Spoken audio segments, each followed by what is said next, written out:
Hello बच्चों, चलिए प्रश्न को देखते हैं। तो दिया गया प्रश्न है कि गलत कथन को चिन्हित करें। विकल्प ए है आंतरिक कक्षक निम्न चक्रण संकुलों में D2sp3 संकरण होता है। विकल्प बी है बाह्य कक्षक उच्च चक्रण संकुलों में D2sp3 संकरण होता है। विकल्प सी है चतुष्फलक के संकुलों में सामान्यतः DsP2 संकरण होता है।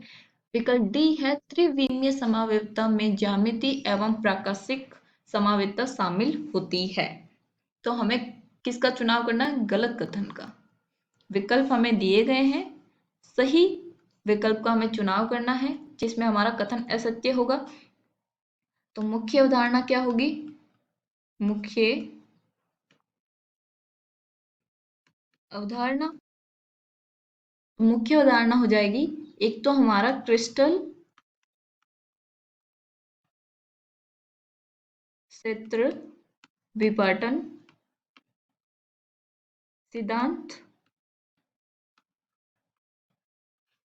और दूसरा हम बोल सकते हैं समावेशिता।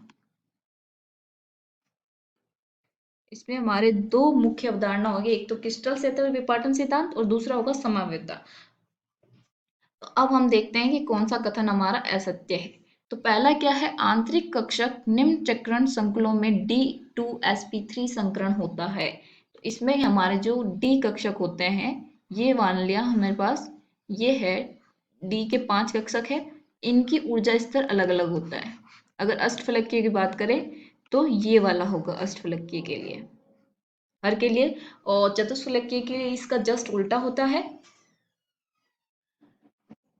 इसमें क्या होता है कि इसने क्या बोला है कि आंतरिक कक्षक D2sp3 संकरण, इसका मतलब क्या होगा कि जो हमारे पास ये है, इनमें से जो इलेक्ट्रॉन होंगे वो इन तीनों में होंगे और ये दो होंगे वो क्या होंगे? खाली होंगे।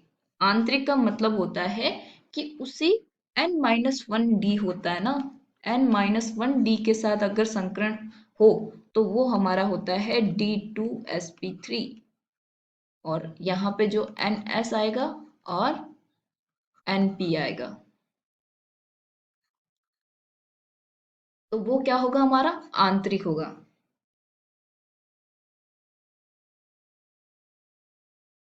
जैसे कि मान लिया ये हमारा क्या है? 3D है, और हमारे पास आगे क्या आता है? 4s आता है और 4p आता है। ठीक है, तो यहाँ क्या है? 4sp3, ये तो बन गया।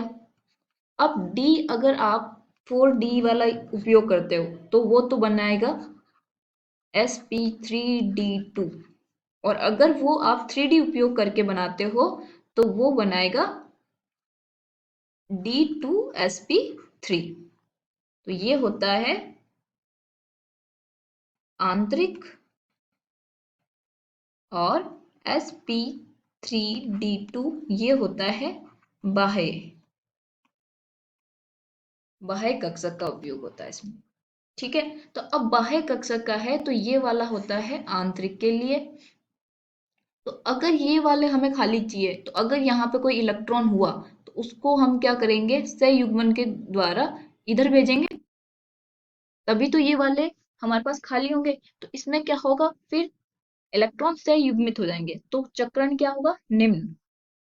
चुंबकीय आघूर्ण भी कम हो जाएगा, चुंबकीय गुण भी कम हो जाएगा, चक्रण भी क्या हो जाएगा? कम हो जाएगा।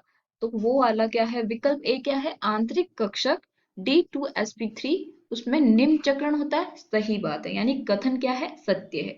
हमें किसका चुनाव करना है? असत्य कथन का।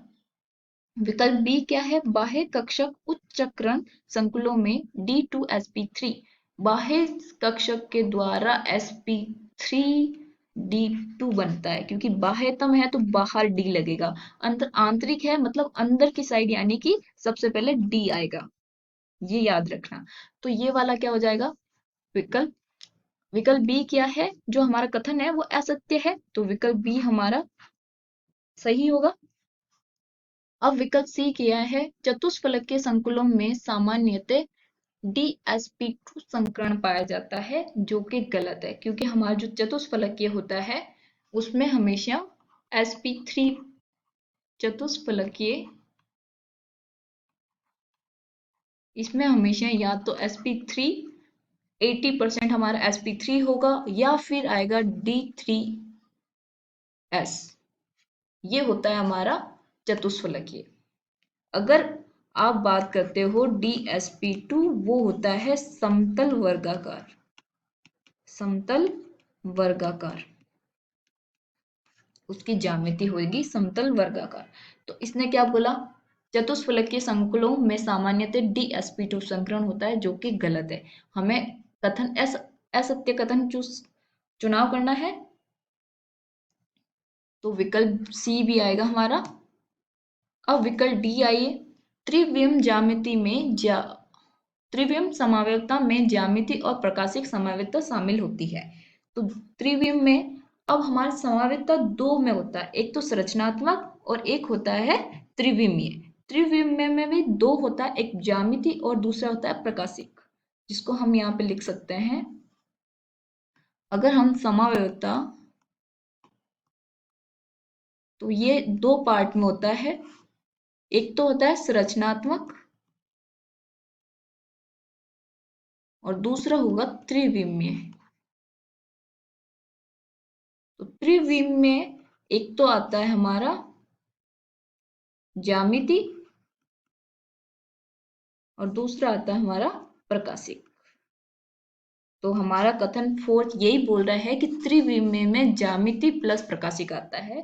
तो ये हमारा कथन सत्य है। हमें असत्य कथन का चुनाव करना है, तो डी विकल्प नहीं होगा। तो इसका जो सही विकल्प होंगे वो बी एवं सी होंगे। आशा करती हूँ आपको समझ में आया होगा। धन्यवाद।